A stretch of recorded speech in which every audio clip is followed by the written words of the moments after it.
Anthony, on va mettre en avant, et vous le faites régulièrement, et tant mieux, et c'est pour ça qu'on aime passer ces moments avec vous aussi, un artiste qui, je vais faire exprès de faire ce petit jeu de mots, mérite d'être dans la lumière. Exactement. Claude Garandès, c'est une rencontre que j'ai faite il y a quelques années, grâce à Marc Dimec qui m'avait emmené à sa rencontre. Et donc je pousse la porte d'un atelier à Nice, et c'est une rencontre avec Claude Garandès qui est déjà un artiste qui vous accueille chaleureux, etc. Louis a eu la chance d'aller faire des images dans son atelier, on verra notre journaliste caméraman, ouais. Qu'on remercie d'ailleurs. Et en fait, Claude vous accueille et vous rentrez tout de suite à l'intérieur de son univers. Il est chaleureux, il vous transmet tout de suite une belle énergie. Et vous n'avez pas encore vu son travail. Ce qui est exceptionnel, c'est que en même temps, Claude a perdu déjà l'usage d'un œil à 7 ans. À 12 ans, il était complètement aveugle. Et en fait, il a gardé son esprit de mémoire par rapport aux choses qu'il avait vues dans son enfance.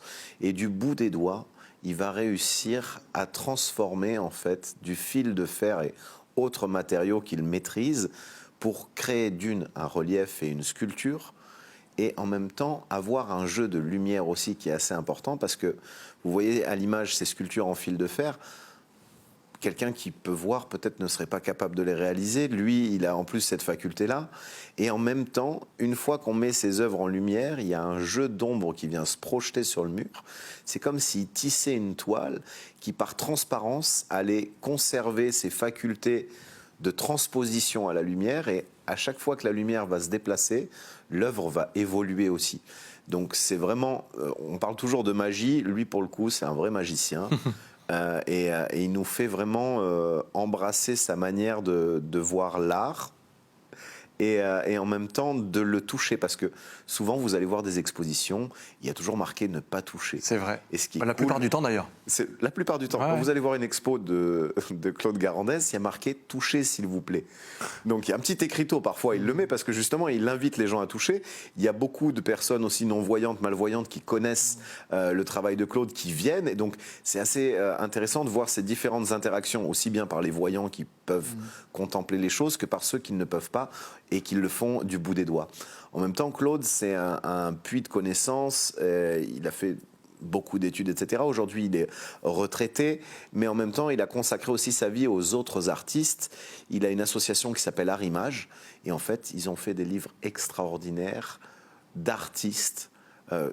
L'édition du Petit Prince, en fait, Claude a réalisé en fait tous les dessins de Saint-Exupéry avec des gaufrages pour que les personnes qui n'ont jamais vu cette magie de Saint-Exupéry puissent la découvrir, et en fait tout ça du bout des doigts. Donc je vous invite à regarder son travail, et si notre Seb national est d'accord... Seb Liotard, le réalisateur, vous voulez dire Seb, mais bien sûr. Le vrai. Le seul et l'unique Seb, finalement. Bah oui. Le seul et unique Seb. Bah, toi tu es celui qu'on voit. Oui. C'est celui de l'ombre. Mais oui. À vous deux, vous faites la paire. Oh, c'est beau. Seb, c'est bien.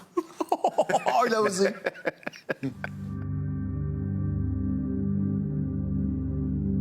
Tout mon travail est basé surtout sur l'imagerie mentale.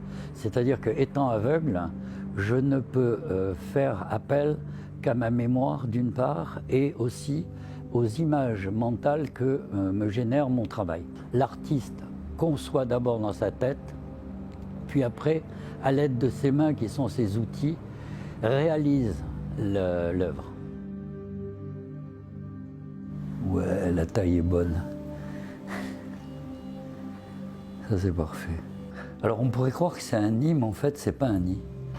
Ça sera un trou dans un arbre. Vous savez, des fois, les oliviers, ils font des nœuds comme ça. Et c'est ce nœud qui servira, en fait, d'abri pour les oiseaux. Voilà. L'ensemble des pièces que je peux créer répondent d'abord à une sensation, à une émotion que je veux faire partager. Après, elles prennent différentes formes. Ça peut être des personnages, des animaux, etc. Mais ce qui est important, c'est surtout la sensation que j'aimerais arriver à faire partager. Donc là, on a Don Quichotte tranquille sur son vieux cheval.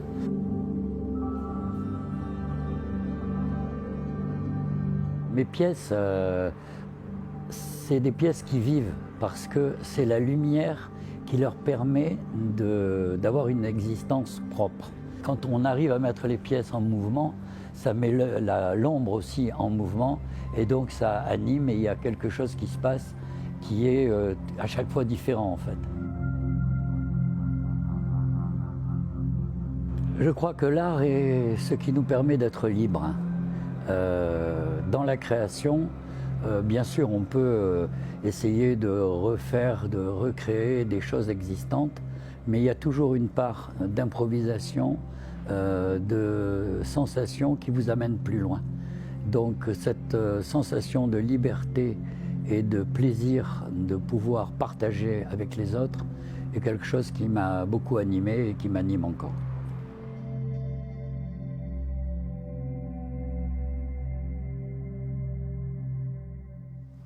Incroyable ce qu'on vient de voir sur ces images et nous, on a la chance de le voir. Lui, ce qu'il arrive à réaliser, c'est ce qu'on disait pendant le magnéto. La dernière fois que Claude a vu quelque chose, il avait 12 ans. Ouais, et il ressent les choses, c'est-à-dire que, comme il dit, c'est toujours une projection mentale et en même temps, il fait appel à sa mémoire pour réaliser des choses. Mais ce qui est fou, en tant qu'artiste, ce qui me passionne aussi dans son travail, c'est la gestion du volume. Ouais. Parce que bon, on peut se rappeler d'avoir vu quelque chose et de dessiner un aplat, etc. Mais de le reproduire en fait en relief et avec cette espèce de poésie, parce que en fait, c'est un poète de l'image. Et comme je vous disais, avec ses fils de fer, il tisse non pas d'étoiles, mais des étoiles. Il a fait une œuvre qui s'appelle L'Arbre aux étoiles, qui est extraordinaire. Et en fait, je pousse les gens à, comme je vous le dis toujours, aller à la rencontre des artistes. Si un jour vous avez l'occasion d'aller visiter l'atelier de Claude Garandès, n'hésitez pas, poussez sa porte, il saura comment vous accueillir, toujours avec ce grand sourire et cette chaleur qui est la sienne. Et du bout des doigts, il essaiera aussi de vous faire découvrir l'autre côté, c'est-à-dire en même temps ce qu'il a réussi à créer pour tous les non-voyants avec ces ouvrages qu'on peut toucher en papier coton, qui ont été du coup façonnés pour découvrir les dessins, mais d'une autre manière, non plus les voir, mais les toucher.